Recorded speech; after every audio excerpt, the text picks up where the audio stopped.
Bismillahirrahmanirrahim. Assalamualaikum warahmatullahi wabarakatuh.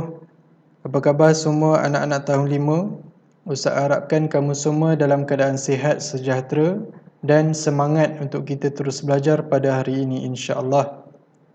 Alhamdulillah dapat kita bertemu lagi pada hari ini dalam kelas Kafa bersama Ustaz dalam kelas Adab bagi tahun 5. Okey, sebelum kita mulakan pelajaran kita pada hari ini, sama-sama kita membaca doa sebelum belajar terlebih dahulu. Bismillahirrahmanirrahim. Allahumma aftah alaina hikmataka wanshur alaina min khazaini rahmatika ya arhamar rahimin. Amin. Okey, insya-Allah kita akan sambung pelajaran kita, iaitu masih lagi pelajaran yang pertama, iaitu adab ketika bekerja. Okey, adab ketika bekerja. Pada minggu lepas dan 2 minggu lepas kita dah belajar berkenaan dengan pengertian bekerja, okey, dalil nakli, jenis-jenis pekerjaan dan juga adab-adab bekerja. Okey, dan hari ini kita sambung sedikit subtopik yang kelima dan yang keenam, iaitu kepentingan adab bekerja dan juga akibat mengabaikan adab bekerja. Okey. Okey, Ustaz harapkan kamu semua memberi tumpuan sepenuhnya, okey, dan fokus, okey, dan memahami apa isi-isi pelajaran pada hari ini. Okey, kita pergi yang pertama, iaitu tentang kepentingan adab bekerja. Okey, kepentingan ni maksudnya penting. Apa pentingnya kalau kita menjaga adab sewaktu kita bekerja? Okey, adab-adab bekerja kita dah belajar pada minggu lepas. Apa dia? Salah satunya iaitu kita kena menunaikan ibadah-ibadah wajib. Memulakan pekerjaan kita dengan bismillah. Mengakhiri pekerjaan kita dengan alhamdulillah.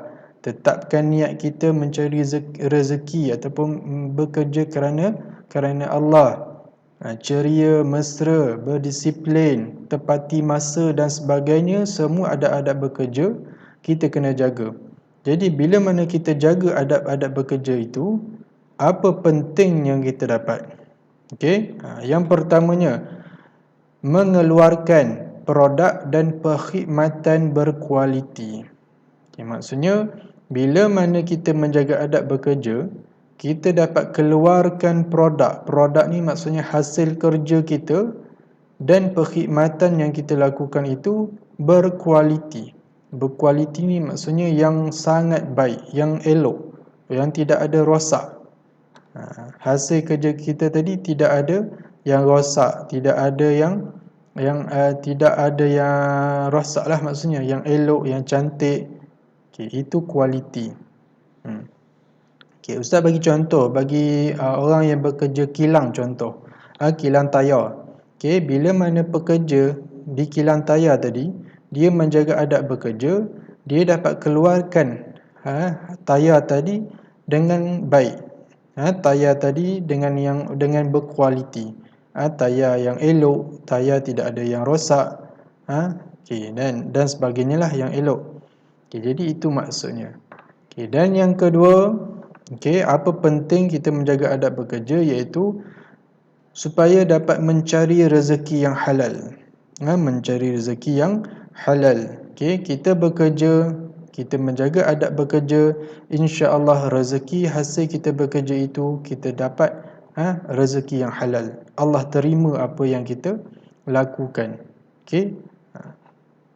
Kemudian seterusnya, meningkatkan prestasi kerja. Prestasi ni maksudnya pencapaian kerja kita dapat tingkat. Makin hari makin elok kerja kita buat. Makin hari makin hasil kerja itu kita tu makin elok lah. Makin baik, makin seronok kita bekerja. Itu prestasi. Kemudian pentingnya seterusnya kita menjaga adab bekerja, iaitu dapat mengurangkan masalah dan aduan dalam pekerjaan. Ini bagi sesiapa contohnya dia menjaga adab, dia membantu pekerja-pekerja lain dalam melakukan tugasan-tugasannya. Jadi dia dapat mengurangkan masalah. dan juga aduan dalam pekerjaannya. Masalah-masalah dalam pekerjaan lah dapat dikurangkan bila mana dia menjaga adab bekerja. Okey, kemudian seterusnya menjadi pekerja yang cemerlang. Bagi orang yang menjaga adab sewaktu bekerja, dia menjadi pekerja yang cemerlang. Sebab apa cemerlang? Sebab dia menjaga adab. Dia tepati masa, dia bersifat jujur, kan, dan sebagainya adab bekerja tu. Jadi jadilah dia pekerja yang cemerlang. Orang suka dia, bos suka dia, kan, dan sebagainya. Jadi kelima-lima ini adalah semua penting adab bekerja, semua kepentingan adab bekerja. Okey. Seterusnya kita sambung yang kedua, iaitu subtopik yang keenam, akibat mengabaikan adab bekerja. Okey, yang tadi penting. Okey, yang ni akibat pula kalau kita abai adab bekerja. Abai ni maksudnya kita tak menjagalah. Kita tidak menjaga adab bekerja, apa akibat yang kita dapat? Okay, apa buruknya kita dapat? Yang pertama, mendapat kemurkaan Allah. Murka ni maksudnya benci. Allah benci kepada kita kalau kita tidak menjaga adab sewaktu kita bekerja. Okey. Yang kedua, timbul amalan rasuah. Rasuah ni dalam bahasa Arab. Rasuah ni apa? Okey, rasuah ni adalah satu jenayah, satu kesalahan di sisi undang-undang dalam negara kita. Okey, contohnya, bila mana seseorang itu mendapat duit, duit tepi, duit daripada belakang. Okey, mungkin ada orang bagi duit kepada dia. Okey, aku bagi duit ni, engkau buatlah kerja itu, rosak pun tak apalah. Okey, kau buat je kerja, asalkan siap. Aku bagi duit ni. Okey, duit ni kau bebaslah kau nak guna untuk apa pun. Okey, kau nak ponteng kerja ke? Okey. Itu maksudnya rasuah. Rasuah ini adalah haram. Allah benci. Okey, satu jenayah. Okey. Kemudian yang ketiga, negara akan mundur. Mundur ni maksudnya tidak maju. Negara kita tidak akan maju sebab pekerja-pekerja kita dalam negara kita ni tidak menjaga adab. Orang negara lain pun tengok negara kita, hasil kerja kita macam tidak elok je. Kejap je pakai, kemudian dah rosak.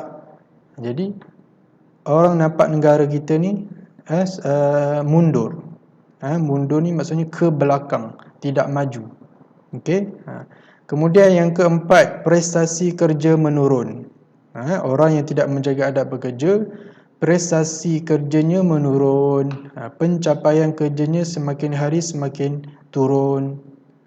Okey, hasil kerja yang dia buat tu tidak dapat diselesaikan dengan baik. Okey. Kemudian yang kelima, kerja tidak berkualiti.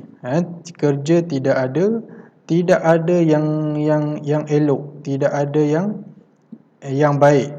Semua yang tidak ada berkualiti, tidak yang tidak elok. Yang tidak baiklah hasil kerjanya. Mungkin banyak yang rosak, kan. Itu maksudnya kerja tidak berkualiti. Jadi kelima-lima ini adalah tentang akibat kalau kita tidak mengabaikan, kalau kita tidak menjaga adab bekerja. Okey.